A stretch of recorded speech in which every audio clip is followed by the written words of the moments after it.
morning, folks. And folks, I have to tell you, it is an absolutely great morning. I am here with the great David Tao. We have a whole bunch of stuff to talk about. It is literally popping off in Israel. Iran is on notice. I'm going to read something to you, David, that if you have not already read it, it's going to shock you.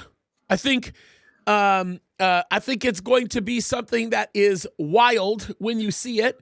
The other thing that I want to do before we get started is I want to go over some of the super chats and super stickers. There were a few of you that I missed. What? And I am sorry last week that happened. Yes, sir. Sorry to interrupt, but let's tell everybody I'm in Israel right now. Oh, yeah. Well, I mean, come on, you guys know that. Well, because we tell everybody on YouTube, David is live and in Israel, and you've got a tour coming up tomorrow. Yep, I'm very excited about that. I think this is great, and I'm going to say really great.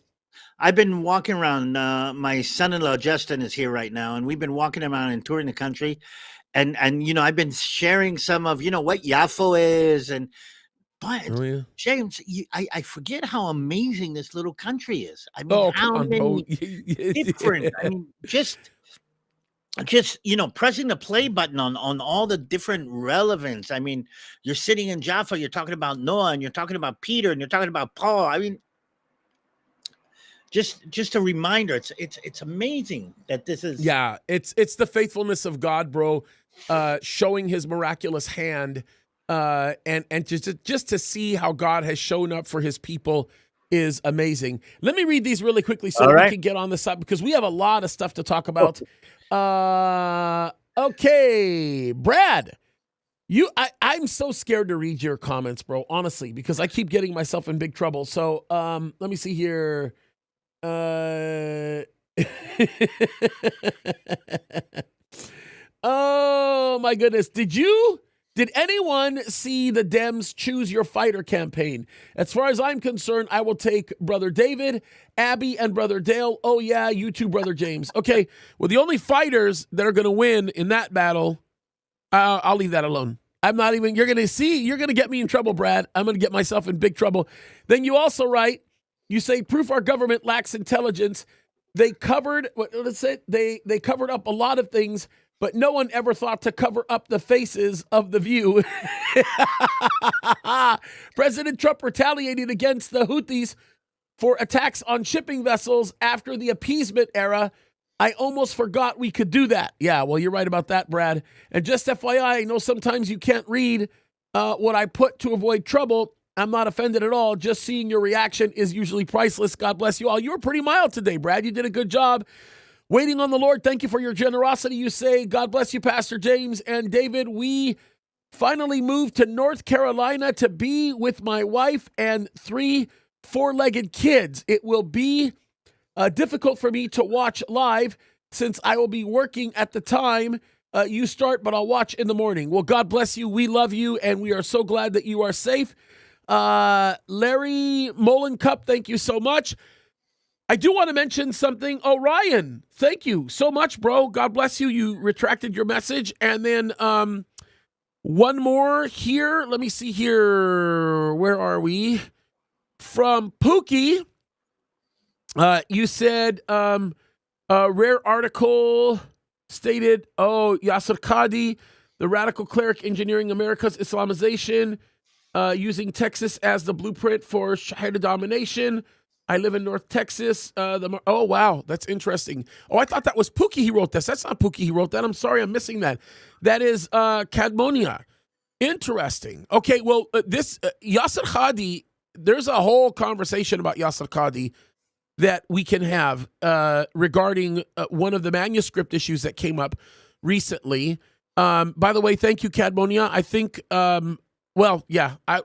if we have time at the end, I'll have a conversation about Yasser Qadi, and I'll even play a video for you that I think will be very useful. Okay, I do want to mention one more thing. I think that this is worthwhile mentioning. We have people who we love that are partners with us in the ministry that we care about immensely. So you guys know Vin Dog. Vin is a very sweet, dear man. His father-in-law, Richard Rupert, just went to be with the Lord this morning. So pray for Vinny and his family. They are very special people to us. They're close to our heart. And from what Vin tells me, this is a big loss for their family. So pray for them. They're very special. And I'm sure that Vin will just keep going on like nothing happened because he's a rock star and he's a hard charger and he's a tough guy. So we're so thankful for Vinny. All right, David, where do we start, bro? There's so much to talk about. I am staring at an article that just puts a big smile on my face that Netanyahu has officially announced of his intention to dismiss the director of the Shin Bet. He says there's an ongoing lack of trust, the expectation of a duty of personal loyalty, and is fundamentally illegitimate. By the way, his phrase with respect to the expectation of loyalty is loyal to the Israeli people by carrying out the will that they have expressed in the assembly of the parliamentary structure that exists right now. I think Bibi is spoken well concerning this issue, and I hope he is gone. I hope that guy is gone. That's a whole other point. There's also other things that I have to read to you. While I bring up this next thing that I want to read to you, you want to respond to that one really quickly?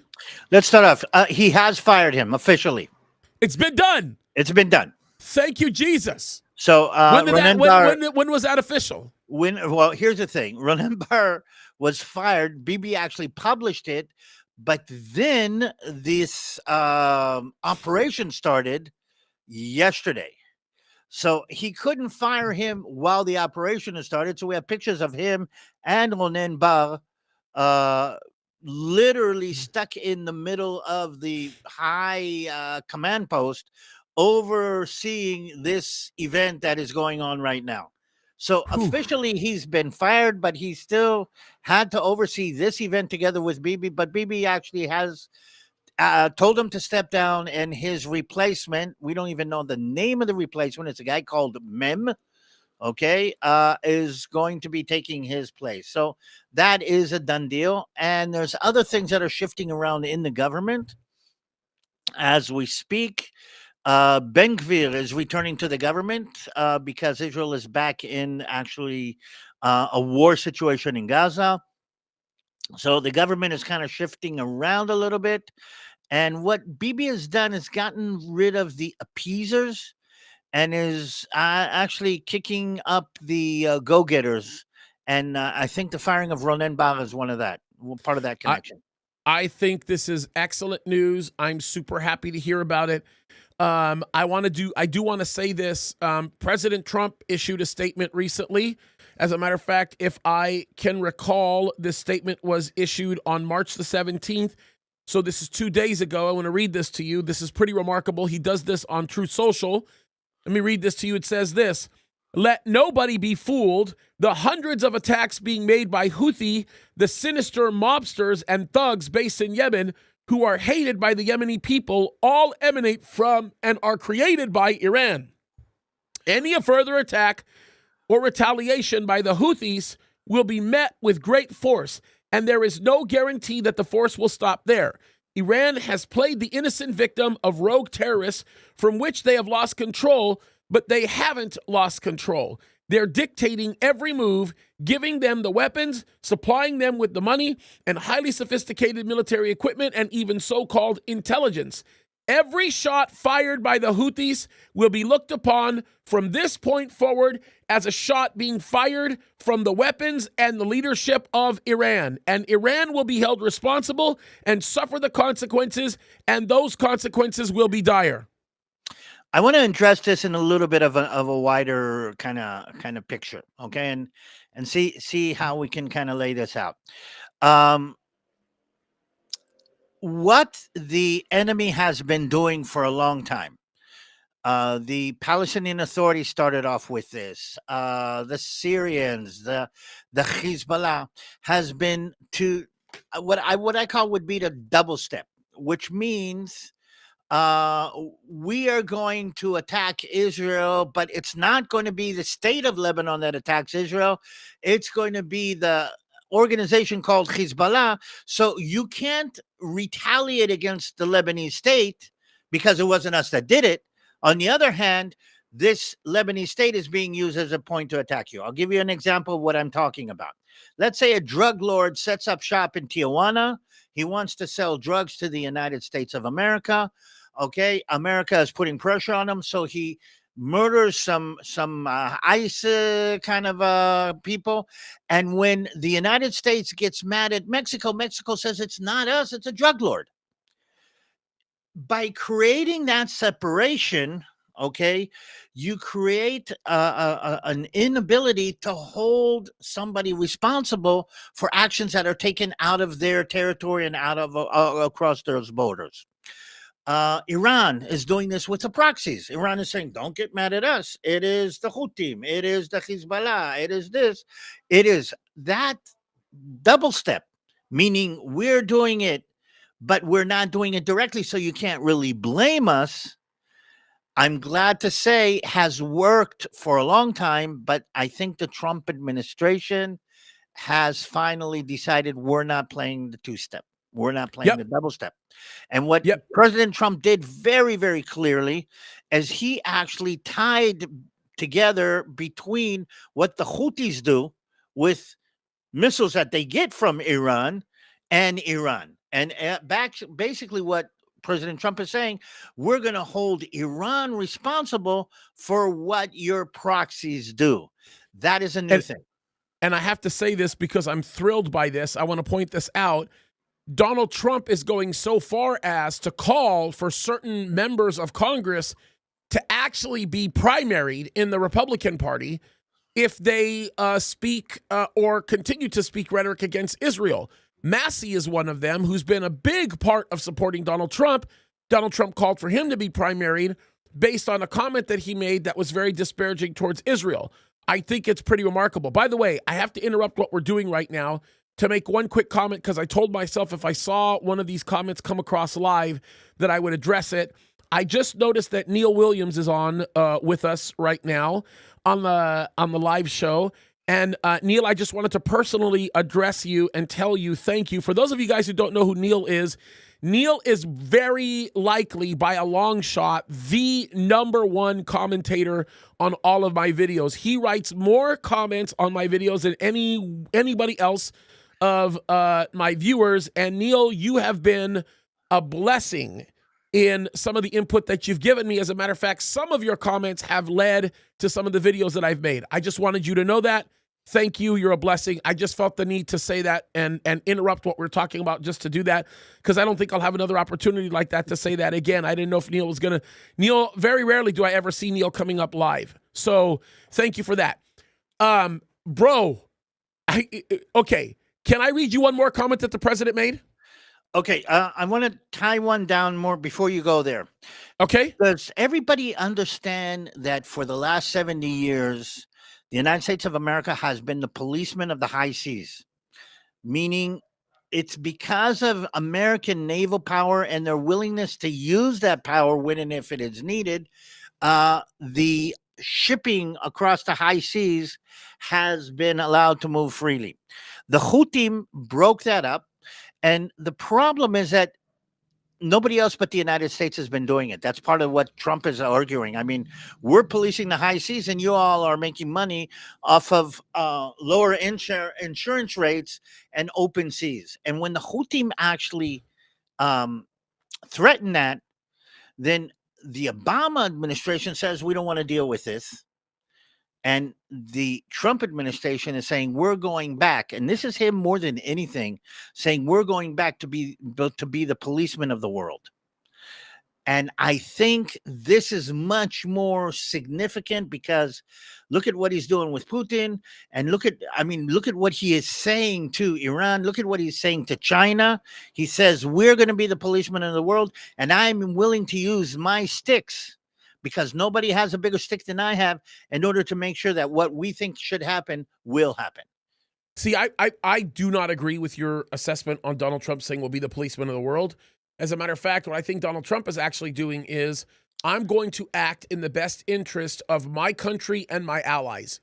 And that's exactly what you're seeing. He's not saying we're going back to being the policeman of the world. He's saying I'm going back to acting in the best interest of the United States of America. And the fundamental misappropriation of the observations being made of what Donald Trump is doing centers around the idea that they're assuming he's taking a secularist point of view with respect to what he's doing. And in reality, what he's recognizing is that it's in his best interest to defend the well-being of Israel, because by doing so, he knows that he will bring a bigger blessing to the United States of America. With respect to China, if Donald Trump could develop an amicable relationship with China deeper than the one he already has, he would do it in a heartbeat. His bigger interest is the best interest of the United States of America. He's not willing to go ahead and be the police of the world if being the police of the world gets the United States of America in a situation that it doesn't want to be in. And he's not an isolationist, but the one thing that he is doing is he's saying America first.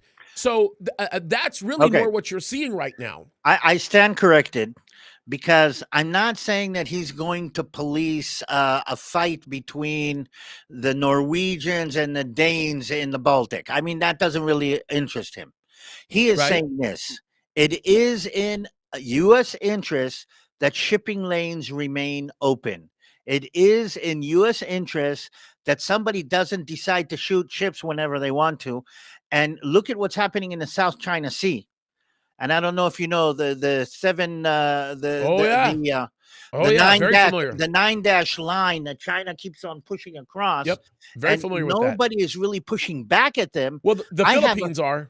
The Philippines are starting. But what I'm trying to say is, I think Mr. Trump is saying to the Houthim and through the Houthim to the rest of the world, this is what we do to people who make a balagan for us.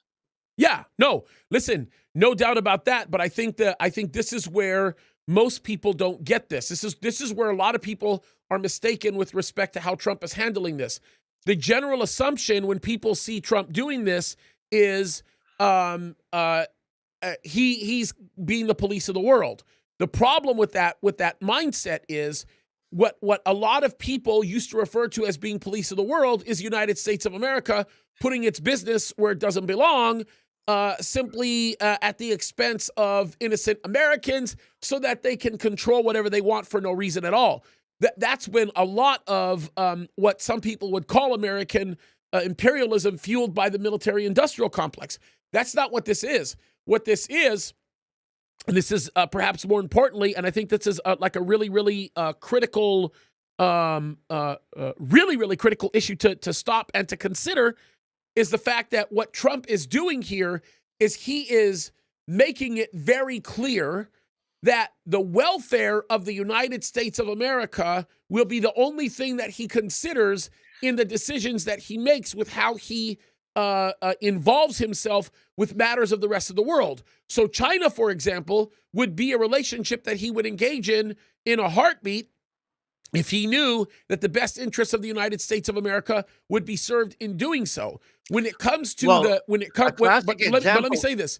When it comes to the Houthis on this, he's making it very clear. This is all about Yemen and Iran. This is not him trying to clear a trade route for anybody just for the sake of doing it. This is him basically saying, you are interfering with our operations, and if you want to mess around and find out, you can, but the reality of it is we're going to do what we do. And that's just the way it goes. Well, look at what he's doing with Putin, basically. 100%. Okay. The Putin thing, look, let me make myself clear with Putin. With Putin, he's not looking to just basically stop the war. Stopping the war is the secondary effect of what he's doing. He's not engaging with Putin for the purpose of stopping the war.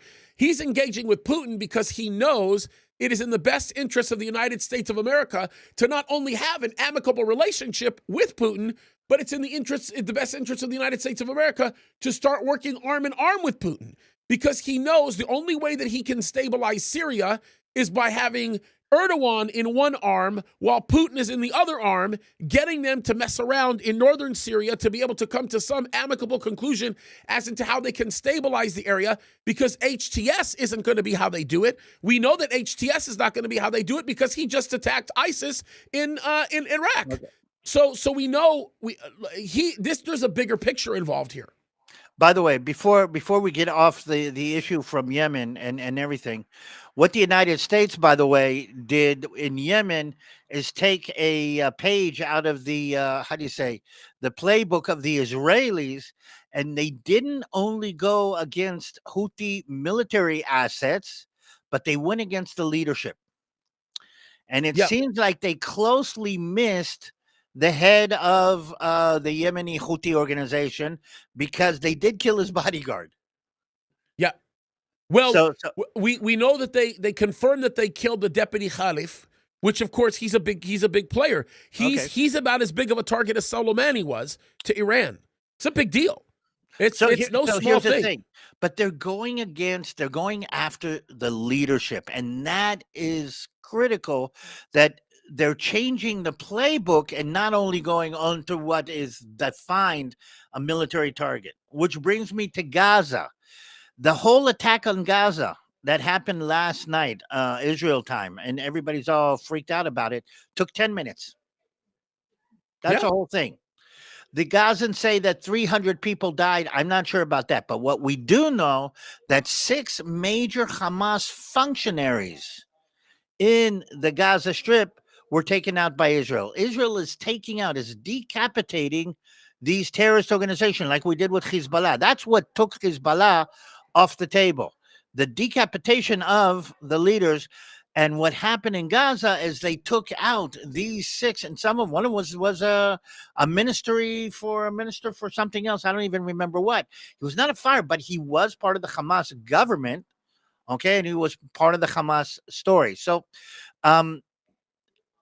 one of the things I need to remind, though, is that both the United States and Israel in Gaza have not taken off all of the gloves. They have not No, not even taken off. close. And we're still playing this. Okay, we've gone a level higher. Let's decapitate your leadership. Let's take out as many of them as we can. But we're not going all out with sending B-2s with whatever into your capital city yet. Yeah, I mean, look, the thing that has to be kept in mind here is that they are basically communicating that they're playing for keeps. And I believe that the president of the United States has green-lighted the idea of Netanyahu declaring Gaza or reclaiming Gaza as sovereign territory of the state of Israel. That's in essence what's going on right now. And the moment that happens, the proposals by Egypt, the movements that's going on. Look, one of the biggest telltale signs that exists, as a matter of fact, today I'm going to make a video on it. It's a significant telltale sign, is an article that just came out that has revealed to us that the negotiators on behalf of the United States of America have joined with Israel, and now Israel alone is sitting with Egypt, top-level officials in Egypt, to negotiate a matter that relates to Hamas's possession or territory in Gaza. So if Egypt is now getting involved with these discussions with respect to who sits in Gaza and who has control over Gaza, we know now that great movement's about to happen. Amen. But I'm going to add a couple of things. Benjamin Netanyahu has a lot of problems at home, and we'll go into that in a few minutes if you want to go into that. But we should for a little bit. In the meantime, a couple of things have really happened, because the question that everybody's asking, okay, we hit Gaza again. What will make them now give up the hostages that they didn't give up when we were literally inside Gaza?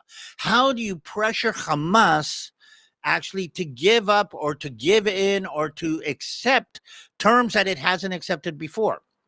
This attack in Israel, by the way, was only meant to turn up the pressure in order to induce Hamas to get into the negotiation and to release more hostages. That's the whole idea.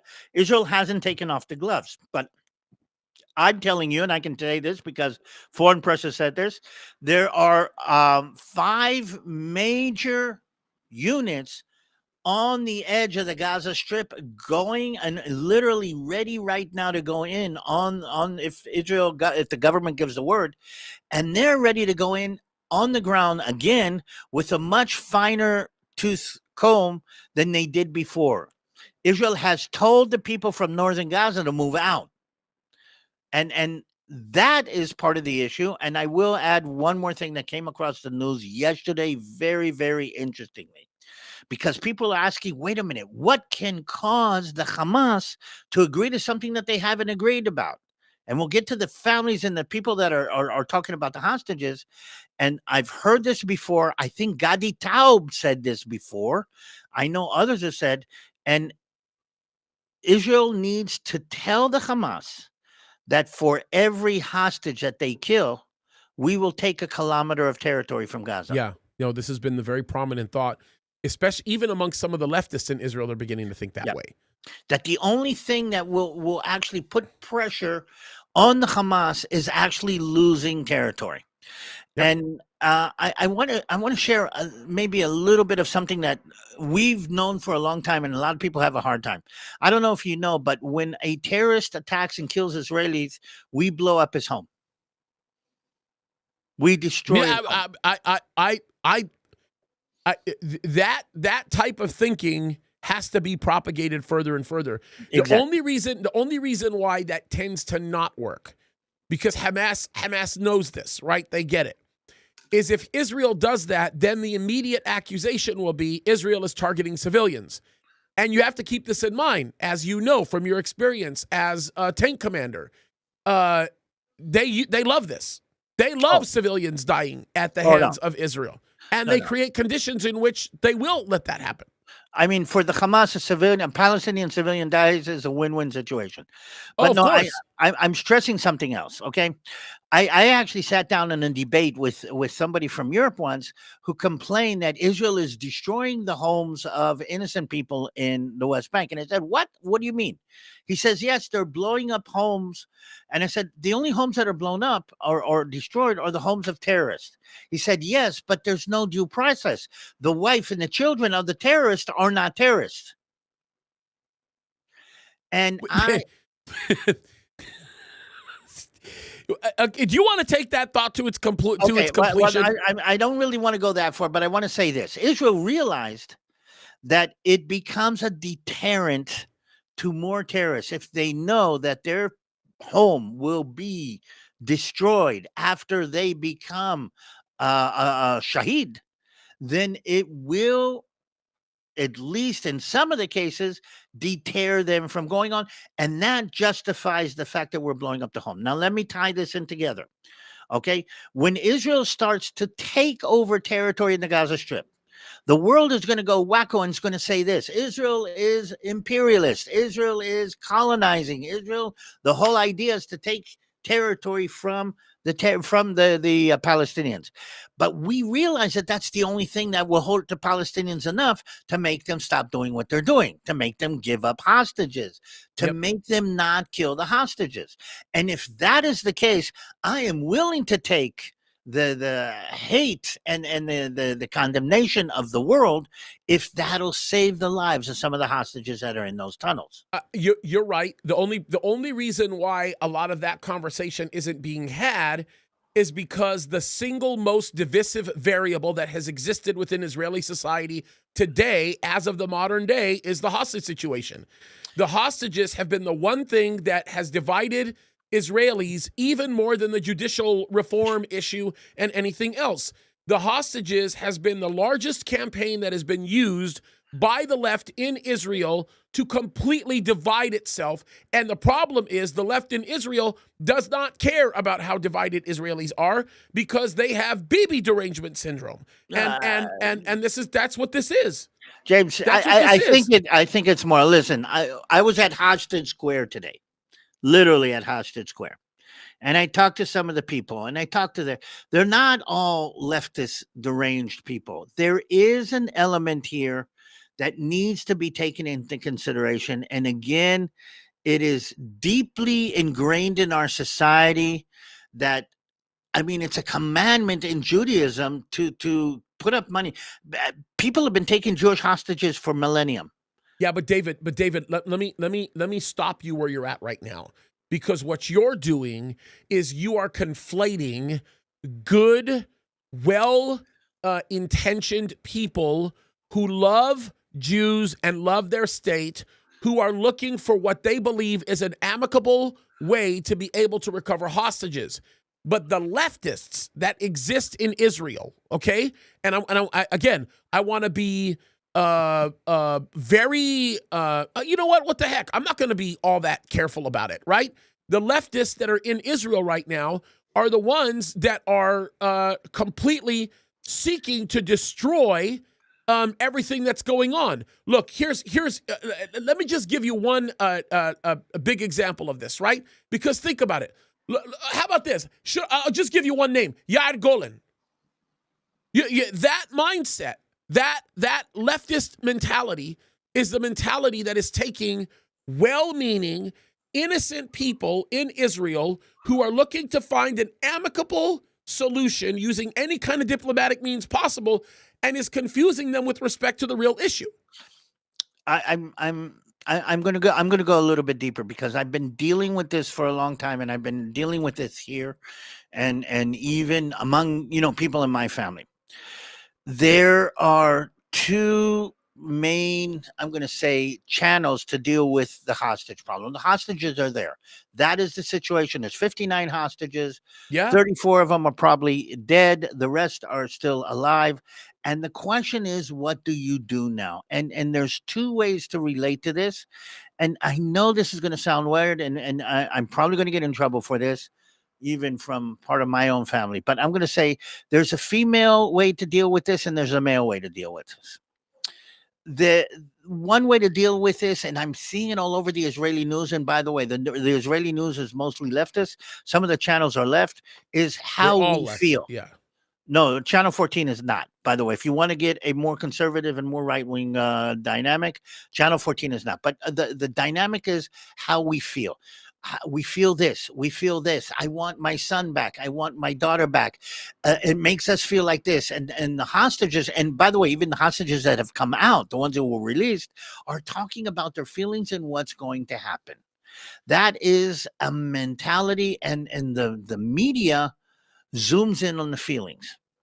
The problem is that you and I both know that if you have, God forbid, a child that is in a very serious critical medical situation and needs to have medical procedures, and you have to make medical decisions, are you going to go like this? Are you going to go like this? The last thing you need to mix in is your feelings. That's right. And here is, but you can't tell. I mean, I don't know. God forbid. I remember my son went through a terrible procedure when he was 6 months old. Okay. And his mother couldn't even think about it. She was so, how do you say, upset and so whacked out. And it was all about her feelings and what this is doing to her and how she's feeling and how he's feeling. Again, the emotions. Israel is being torn between the need to make rational decisions and the feelings that actually come with those rational decisions. And that's where we are right now. Now, But thankfully, David, the government realized, and Bibi is realizing, that he can't bow down to people's feelings, but that doesn't mean that they're not. I mean, there's 100,000 people demonstrating against him right now in the streets of Tel Aviv. Yeah, look, and one of the things that we need to understand here is even many of the people that are demonstrating in downtown Tel Aviv, look, it's the same game that's being played in the United States of America. You have foreign actors that are getting involved in this. You have people that are being paid to get involved with this. The hostage issue at the core of Israelis' heart, 80% of all Israelis agree with the position of Benjamin Netanyahu concerning how to deal with the hostages. Well, it depends on who you ask. Well, listen, the most liberal of your media concedes to 68%. Okay, so I mean, whatever way you wanna put it. The problem is the division that exists right now, and the weakness that comes from that division regarding this issue is what the left is playing with, and is what Hamas is playing with, and is what Hezbollah is playing with. And by the way, let's talk about the elephant in the room that nobody's talking about, Mahmoud Abbas. I think he's playing this game like a little fiddle. I think he's been sidelined. I mean, I talked to some of the guys who were in Jenin the other day. It's quiet. Don't make the same mistake that Israel made with Gaza. You cannot, any reasonable-minded Jew who lives in Israel better dare not say that Mahmoud Abbas is sidelined. The man has an army of 92,000 well-trained killers. 92,000. And he has been upping his rhetoric as into how he hates the Jews and how the Jews are unjust and defiled people. So whatever you do, you could say anything you want about Mahmoud Abbas, but do not say that he is sidelined. Whatever you do, because you know what's going to happen? You're going to see a same October 7th situation happen, except this time it'll be on the borders of Judea, Samaria. And I'm telling you, they're not playing around. You wait and see. You wait and see. Ramallah is to be seriously considered at this point. He should not be sidelined. The problem with October 7th was that Ronan Bar sidelined Hamas. And I'm telling you, bro, I think he's a serious danger. Well, he's out. He's out. But again, I sometimes am as afraid of Schmotritz and others. Oh, are you kidding me? Are you kidding me? Of and course. Do you know what Bibi paid for this? I'm not sure I understand. Oh, meaning the political capital he paid? Oh, yeah. Well, not completely, actual money that he paid out of the pocket of the taxpayers, the millions that went to the people who don't pay taxes. And I'm talking about the Orthodox. I know exactly where you're going with it. Support Bibi's government, okay, got tens of millions to all their different organizations. And don't forget, they don't serve in the army, they don't serve in the military, and they don't pay taxes. And because Bibi needs them to hold up his government right now, and they need the budget to go through, to be passed through. I mean, I saw the list of some of the things that they're paying for. And here's the problem, James. They don't serve and they don't pay. And Bibi uses them to hold up his government. It turns our stomach. Yeah, but I get it. Okay? I completely get it. But here's the thing with Smotrich, and you have to understand this. If Bibi has even a chance of getting rid of the corrupt attorney general, as well as some of the problems that exist within the court system, his best chance stands with Smotrich. I'm not talking about Smotrich. My problem is less Smotrich. I can understand him and argue with him. My problem was with the Orthodox, the ultra-Orthodox that don't even support the state of Israel. Yeah, but I understand. But listen, I understand that. But it's that alliance that they have right now that's enabling them to have the power to change what they know will end up becoming a very damaging force later. I completely agree with you with the Orthodox issue. The Orthodox issue is going to become one of the single most destructive issues that sit. As a matter of fact, let me go as far as to say this, because this is going to sound really crazy. If October 7th did not happen, the Orthodox issue would be the single most divisive, standing, destructive issue going on right now. I guarantee you that. I guarantee you. Which brings me down to an overall picture that says this. Israeli society is going through a transition, and it has really been weakened over the last couple generations by a different mindset of appeasement. And again, we see another version of what happened in the United States over the last 4 years. And Israeli society is going through something. And the mistake, I think, that our enemies taught is, one, that the noisiest people are the most important, and that is not true. And two, when it comes to actually doing things and being things, the Israelis have come together. I mean, I've been talking to some of my guys in the army. James, some of them have done 200 days in the military this year. Oh, yeah. 200 days in reserve. yeah. If you've got a business, a job, a family, and I take you away for 200 days, I mean, we've been sidelined. One of the things that I'm doing here right now is finding places where and again, we've talked about Gijón Springs in the past, where we can support some of these reservists and some of these people who are actually being pulled out. I mean, when you're in the army, but you're being pulled out of your civilian life to get on a tank and go into Gaza, which is what I did for many years. The guys that are doing it now are really paying a terrible price. Oh, yeah.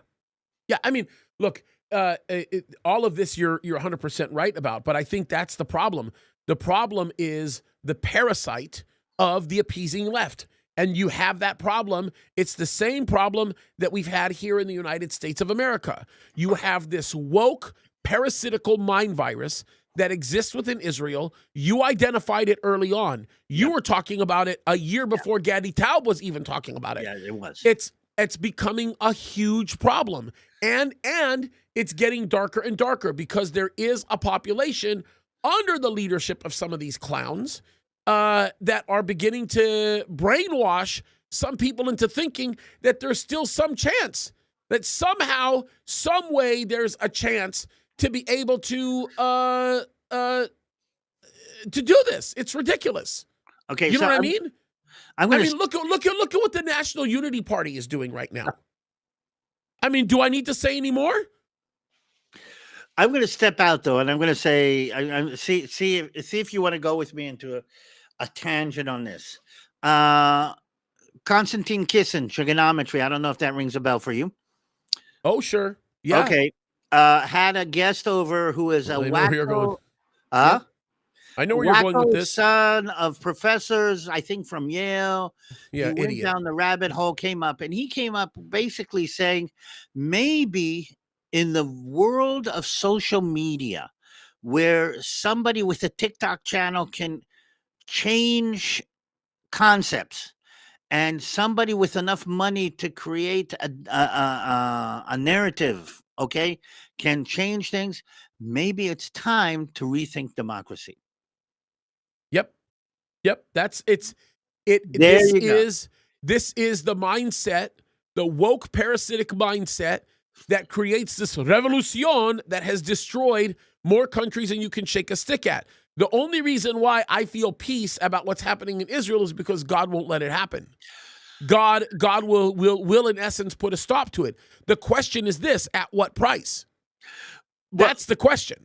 Two things. I've been walking around with Justin today. Justin came. This is Justin's first day in Israel. He landed yesterday. This is his first day in Israel. We're walking around, and Justin's sitting on top of the hill with me on Jaffa and saying, "It's peaceful.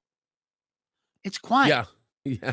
And then we're sitting there. We're trying to make a recording, and all of a sudden you hear the church bells ring. And he said, "Oh, well, there's Christians here." And then all of a sudden he hears the Allahu Akbar from the Muazzin. Yeah. Oh, yeah. Okay. Oh, yeah. And he's sitting there. And again, this is like first impression. He says, you wouldn't believe it. I mean, I'm sitting here and I'm getting vibes that nobody would believe if I told them back in the States. Yeah. Well, especially that area in Jaffa. I mean, when you're there and you're looking over to the left and you see the ocean when you're at the pinnacle area there, and then you're listening to all those. I mean, it's a different world. It's a completely different world. But that's again, for sure.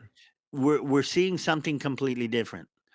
But what I'm trying to say is this: in the world of social media, where likes become important, and wackos on TikTok become, stars and have influence. And I'm glad to say that some of the influence, like people like Ben Shapiro and Joe Rogan, are in the more or less right direction. But look how much power Joe Rogan had. Oh, yeah. Okay. And he's not a politician. Yep. He's not a Democrat. He's not an elected official. Okay. And look how much power he has. But that power can be used and abused. And we haven't even talked about AI and how AI can kind of mess with that in a whole different way. Ugh. Are you making that? Bro, look. There's so much to talk about here. There's so much. The amount of lies that are being created right now amongst this popular class of people, I'm going to call them the Andrew Tate class of influencers, are extraordinarily destructive. They're extraordinarily destructive because they're peddling lies that are enormous, absolutely enormous. The Candace Owens liars to some of these other people that are just completely defecating over the truth. It's crazy, David. The problem David, is, it's crazy. But they would not have had the power that they have if not for the social media world. You're right. Yeah, you're right. I You're mean, right. there's crazy pastors out there who believe all kinds of weird things. I actually came across a pastor complaining that we shouldn't use the word savior anymore because it makes people feel uncomfortable that they need to be saved. So we should call Jesus a guide.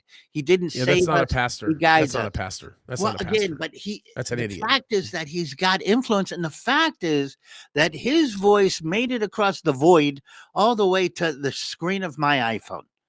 I mean, Uh, if in a normal time he would have been an obscure pastor in a little chapel in downtown somewhere in nowhere town, okay, but now he's got a platform that goes across the world.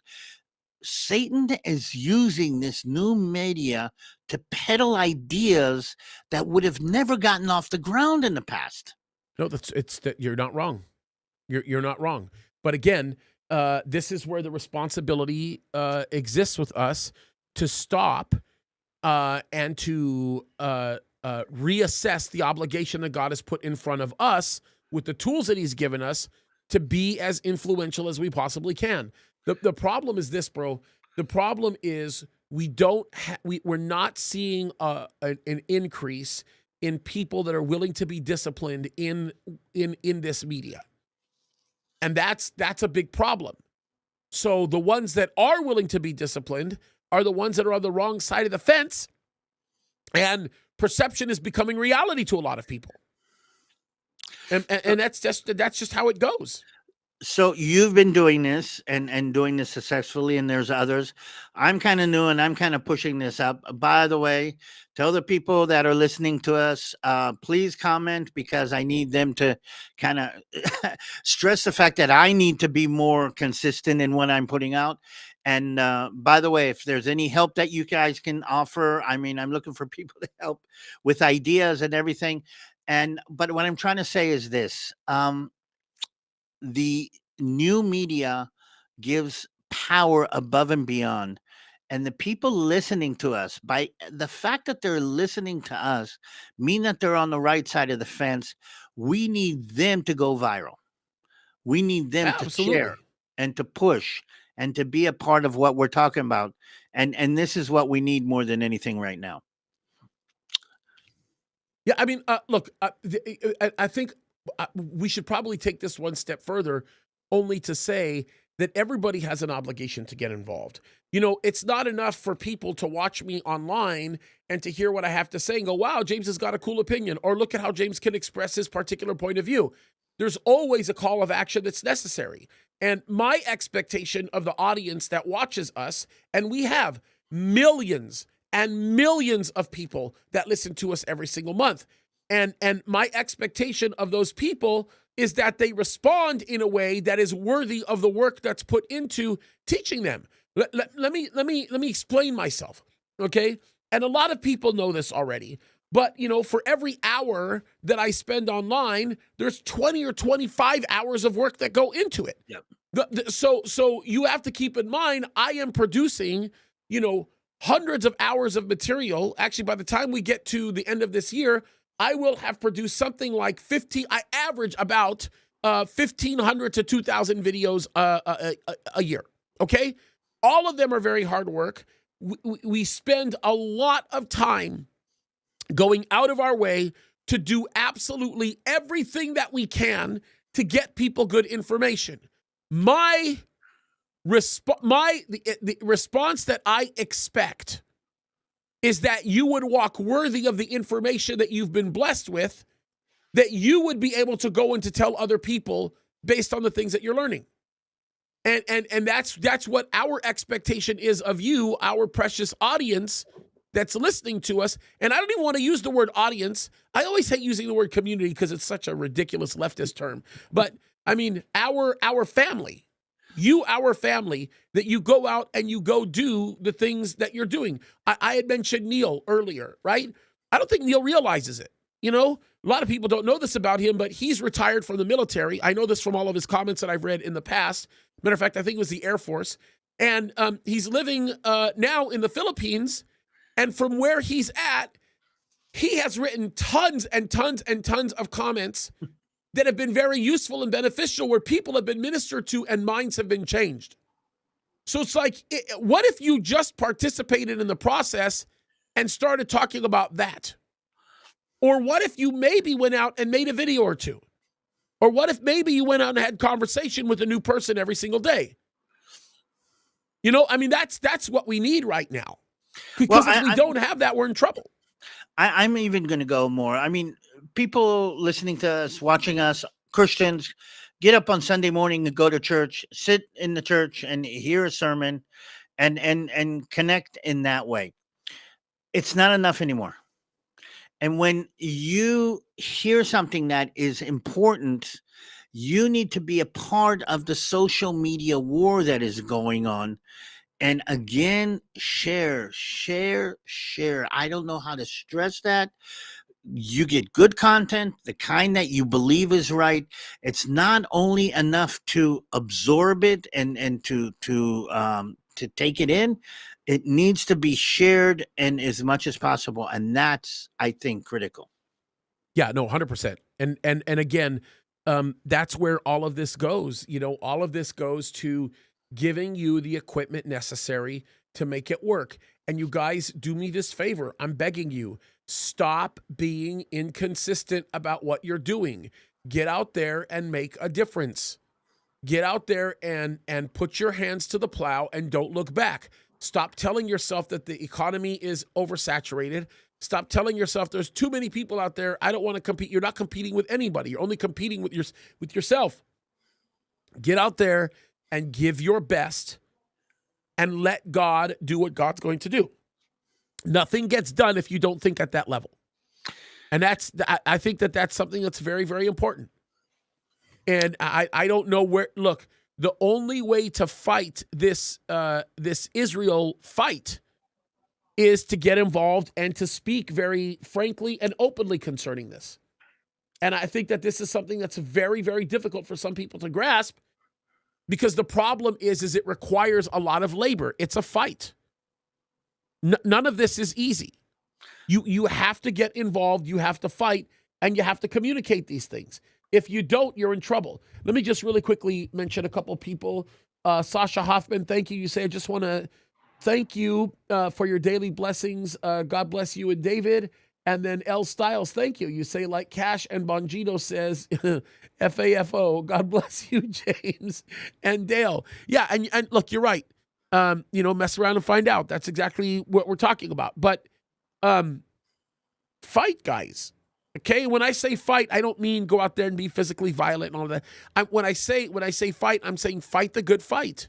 You are in a battle over the soul of the people that you are ministering to. David, do you remember when we were at the Dead Sea? Which one? You remember outside the hotel where me and you skipped away to that little mall? And yeah. we sat down and had a hamburger at the McDonald's? Yeah, well, it's a non-kosher McDonald's, but don't tell anybody. Yeah, the non-kosher McDonald's, and we sat down and we had a conversation, and you saw it coming. This, by the way, was even before I was married. This was 20 years ago. You saw it coming. You looked at it and you said, James, we have a problem on our hands. There's this media war that's beginning to fight. This was before YouTube was mega big. This was before any of this stuff was going on. You were just looking at it through mainstream media eyes. Yep. And remember what you said? You said they are fighting a media war. And what did I tell you? I said that's why we have to fight back. And at the time, we were messing around on radio and websites. But it's like, look at what's happened. We have to be at it. This is the part that the left in America has been very good at. Unlike the right, the left has stayed in the fight for 50 years, 60 years, 70 years. They're unrelenting. We're seeing some right. I mean, people like Joe Rogan, who was left and went right. I mean, we're seeing more and more in the media noises of people who are becoming rationalized and for lack of a better word, I think somebody called it red pilled. Okay. And starting to understand.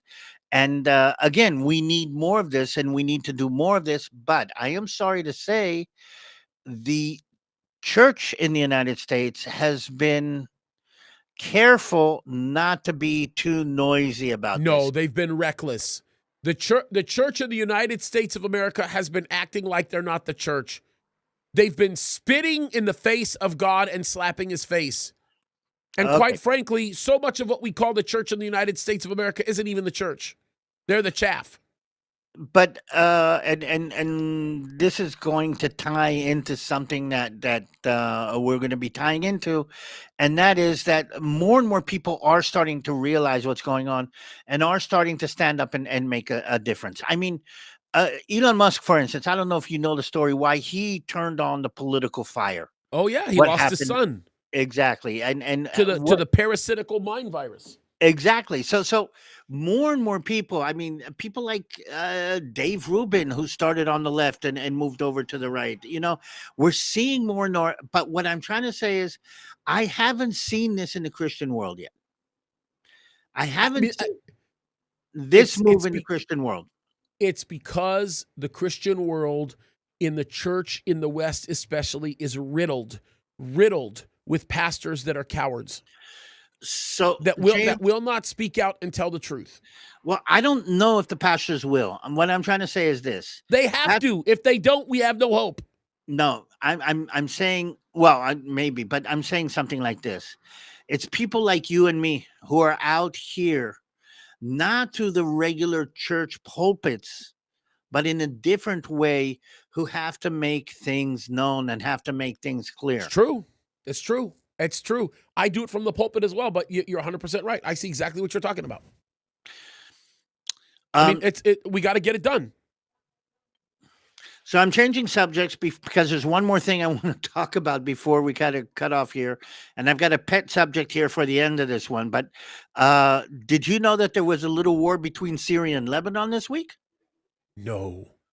What happened Yes, between Syria and Lebanon? yes, And literally. wait, let me stop. Let me before I ask you this question. Was it any function of a proxy action? Meaning, is this Beirut and Turkey actually fighting, or is this actually Beirut and Damascus?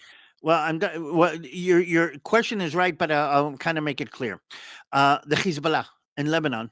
It's Hezbollah. Yeah. Okay. All right. Okay, So in essence, it's crossover Tehran. into Syria. Crossover to Syria. Kidnapped 3 Syrian soldiers, took them back into Lebanon, and for some reason that I'm not sure about all the details, executed them there and started off a border skirmish between Lebanon and Syria. And when we say Syrian soldiers, are we talking about Hayat Tahrir al-Shem, or are we talking about the SDA? Who are we talking about Well, when we say we're Syrian talking soldiers? about what is now under the how do you say, the auspices of the Syrian government or the Syrian Unified Government. He HTS. calls So himself. this is HTS. Yes, 3 but he HTS doesn't soldiers. call himself HTS anymore. Yeah, I know, but he is HTS. But he is Let's government. give me a But break. here's the thing: there was He's ISIS in Syria. okay. So Let's just be real. here's the weird thing: big spark off, big balagan, and at some point the Lebanese were feeling threatened, and guess what happened? Israel took out Syrian targets on the Lebanese border to help the Lebanese in their fight against Syria. Isn't that interesting? and you know, by the way, who's the Lebanese prime minister? Yeah, Right now.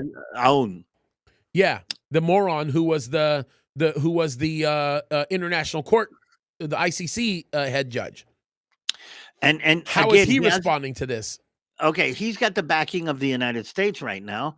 And by the way, the United States is pushing major amounts of pressure on Lebanon to reach some kind of an agreement with Israel right now. Yeah, they have to. They don't survive if they don't. So they have to purge Hezbollah. So Israel has become the main power broker in the Middle East right now. But David, can I stop at this story because I have to ask you this question? Yeah. Is this being viewed as a proxy action by Iran? No. So this was a solely HTS. They just did this. What help me analyze this because I am stuck on this for a second. What does HTS get out of, or what does Hezbollah get out of warring with HTS? Well, Hezbollah is trying to say, remember, okay, HTS is Sunni, Hezbollah is Shiite. So you've said that. You've got that on the base. But the area, the border between Syria and Lebanon has always been a balagan, a wild land. I mean, I Yeah. don't know if you know, that's where they grow all the poppies that are used Oh in the yeah. drug. I mean, it's that kind. And Hezbollah was running it like some kind of, there was their own territory. And they actually spread their influence, the Hezbollah influence, into areas of Syria. That's why the what we call the finger, the northern part of Israel, is such a widely contended area because Hezbollah doesn't want to leave that border area. Absolutely, I Well, get it. they've left now. I think they've Yeah, left yeah, now, no, yeah, and yeah, they're now gone. we Yeah, have. By the way, now we have a Syrian, Lebanese army moving into positions, Hezbollah positions on the northern border. It looks like something is happening there. But what I'm trying to say is this: Israel has now become the whip of the Middle East. With the Druze, the Alawites reached out to us yeah, and yeah. I said, know. Yeah, "Help us yeah. out Oh yeah. here." Oh I yeah. mean, Oh yeah. and in many cases, a lot of things that we don't really understand and we don't really know what is happening. Okay, all right, and Israel is pressing quietly, pressing pressure points all over the Middle East in order to create a Middle East, and I think we're doing what Trump is doing with the world. It's make Israel great again, or basically looking out for Israeli interests, even in the Middle Eastern nations. And without Iran kind of bearing down on us, Israel can do much more than it's been doing in the past. And it looks like it's working. Yeah, and it's funny because even the far right faction that is unified with Bibi has no problem getting involved in Syria with the Alawites because you're they're the amount of anger and let's just say bad taste that they have in their mouth towards Christians is far worse than they do of these Alawites, believe it or not, which is kind of interesting. So, because if you look at what's going on in Syria right now, a majority of the people that are being killed are mostly Alawites, not Christians. A lot of people say, "Oh, they're Christians." They're not. I had somebody the other day send me a video Oh, no. of these people being beat up and mistreated and actually in essence being executed, and they're all talking in Arabic, and they send me this video and they say, look at how badly these Christians are being treated. And I watched the video and I'm listening to the Arabic and I said, these are not Christians, these are Alawites. they're cursing the Alawites while they're killing them. Yeah. So don't get me wrong, there are Christians that are dying in Syria, but nothing like the rate of Alawites Well, that are dying don't right get now. me wrong, though. The Alawite minority, I mean, Oh, they were brutal. oh, they ruled Syria. I mean, Yeah, they were savages. and That's right. yeah, it was savage. And just think about brutal Mormons ruling the United States. I mean, you get this wacko mentality, and they're very radical, very weird in their religion. I mean, we Yeah, think but that it would be like comparing them to brutal Muslims ruling the United States, because if you think about Mormons they don't think on that level, right? They we have major huge disagreements with Mormon theology, if you want to call it that, but it's a more akin to Islamic action being taken right now in the United States. Allah, I mean, and you're right, they are twisted, just evil, demonic people. That's for sure. but But you know what? they're So is getting massacred HTS. right now. Oh They are yeah, getting so is massacred, HTS. They're both evil. which is really weird that they're kind of calling out to Israel to a certain extent. It's kind of a shock in a way, But because the we, Alawites were a pain in Israel's butt too. oh, yeah. I mean, Bashar al-Assad did terrible things, and Oh, Hafiz al-Assad, we will never forgive him for oh what he yeah, did to the yeah, prisoners of war that fell in his hands in 1973. It was yeah. terrible. He's a savage animal. I Savage want to make animal. one more connection because I'm going to have to go soon. Yep. And we're with the festival of Purim. Yeah, this is a beautiful, beautiful time to Ah, celebrate what happened with Esther. You know? okay, and Esther lived in a country called Persia, which is Iran Yeah. today. Yep. And our Queen Esther actually saved Israel. But I want to make a connection to something very interesting. Do you know the Snow White movie is coming out? I heard something about this. Probably bad, I'm sure. It's probably a Well, bad thing. well, let me make a connection. Do you know who the evil queen is in the whole Snow White movie? Gal N- Gadot. I'm No. Yeah. Really? Now, I if didn't you know, know that. okay, so here, that's what you got me for. I'm the Wow, Balagan that's Connector. funny. She's a beautiful actress, by the way. Well, let me hold on. I'll take you Yeah, through the whole there's an thing. interesting story with that, by the way. Yeah, go ahead. I didn't know Okay, that. so I had no idea. Disney bought the. Wow, I'm surprised that Disney even brought her on. well, Wow. well, there's a lot of weird things. Okay, for those of you who don't know, Gal Gadot played Wonder Woman. She's the Israeli actress who was Wonder Woman and did an amazing job as Wonder Woman. Okay, a She's long not even story. 30 yet, is she? She's not even 30 yet, is she? No, she is. She's older than 30. I don't know how old she is, but I want to make a couple of connections to Gal Gadot. First of all, by the way, I know her. I've met her, and I'm kind of glad to say I met her. She is a really really nice person. She's got a very good family and very very well connected. I met her because after she was a how do you say a beauty pageant winner. She was Miss Israel when she was still in the military, and that kind of started off her career. What's weird about Gal Gadot playing the evil queen in Snow White is, first of all, Snow White is not Snow White. I don't know if you know. I don't know if you followed the whole Rachel Zegler controversy about casting a Latina from Colombia as Snow White. Yes. The other thing that was weird is the whole idea is that the evil queen is jealous of the beauty of Snow White, and when you put Rachel Zegler next to Gal Gadot, nobody believes that she would Rachel, be you jealous of her. you put them both side by side, and one looks like she's on crack, and the other one looks like she was in a beauty pageant, and you can guess who I'm talking about. But I Yeah, want to Ziegler, tie. she's ugly, but Yeah, she that's not is. very nice of me to say.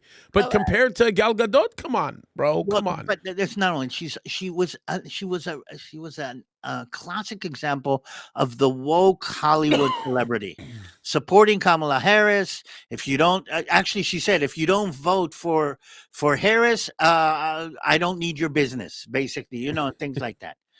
But here's the weird connection. And Gal Gadot is an A-level celebrity in Hollywood, but she was relatively quiet about the whole war in Gaza. Not to be very Yeah, controversial. that's right. That's right. That's right. Well, that ended. Well, here's the thing. I don't know. And if you can find the movie, she went online last week, and very touchingly, and if you kind of connect to it, find out Gal Gadot's talking about her background. Very, very touchingly started off in front of the whole world and said, "My name is Gal, and I'm Jewish." Yeah, no, it was 2 weeks ago. It was beautiful. 2 weeks ago, Yeah, it was beautiful. So yeah. connect to that. Now, why am I tying all of that together? Because I call her our new Queen Esther. I mean, she's the evil queen, and she did come out and stand up for Jews on the biggest platform. I mean, she was in the Oscars. She actually gave off one of the Oscars, and very interesting. And just to tie it all together, just now it came across my feed. She's the first Israeli to have a star on the Hollywood Boulevard. Oh, really? She just She's now the got very her first star. one. I did not know that. Yes, and I'm very happy to say our Queen Esther now literally has a star on the boulevard. And when I get back to LA, I'm going to go see her star and take a picture next to it and You tie know who that I all thought together. had a star already before her was the other girl. Oh, I forgot her name. Um, she's also very smart, very articulate. She's been very vocal. I met her before. I met her at the consul general's house. Not Noah Anyway, Tishby. yeah, no, I thought she had a star. No, She no, didn't she's have a not an. star. No, it's not an act. Well, no, she's not an actress, if I remember correctly. But anyway, no. But Gal No, Gadot she's kind of again. she's been doing a lot of work like that. Yeah, Well, I don't she's know. been doing a lot Maybe of I'm work. wrong. But I'm glad to say that Gal Gadot has a star, and I'm excited that when I get to go back home to LA, then we'll see the star and kind of It's connect isn't that. it amazing that she actually got one? Yeah, With as crazy as these people are, yeah. it's wild. And if you James, think I about need it, to go to bed. The first Jew. Isn't that sad? Well, no, I don't think she's the first Jew to get it. I mean, she's the first Israeli. Oh, I see. I see. I see. Oh, that's interesting. It's really, I'd really interesting. be wondering. Okay, bro. I know you got to go to bed. Any final words? This is going to be a very hectic week. I had to explain. My son-in-law Justin is sleeping in the bomb shelter near us, and I had to tell him that if that siren goes off, we're all coming here to sit on your bed. We're gonna join you. So get yourself ready. Okay, bro. Well, let's pray for you because I know there's a lot going on and you have a lot to do. So we'll just pray and ask for God to give you strength. Father in heaven, I just thank you, Lord, for my dear brother.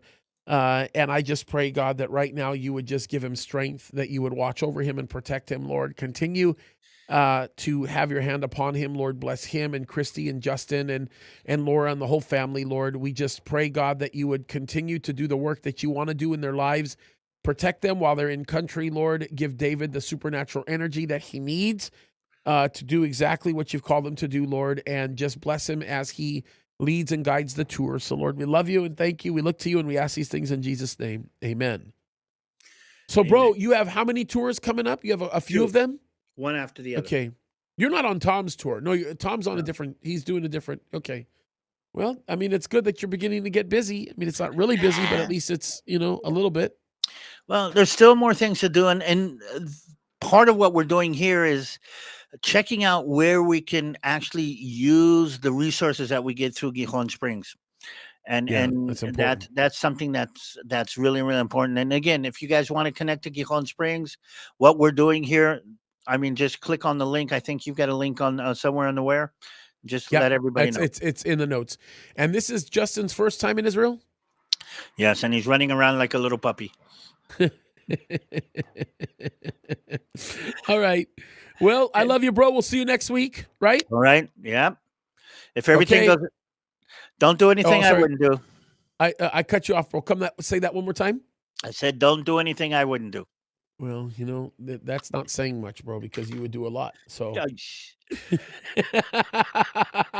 okay, guys, we love you. Keep fighting the good fight.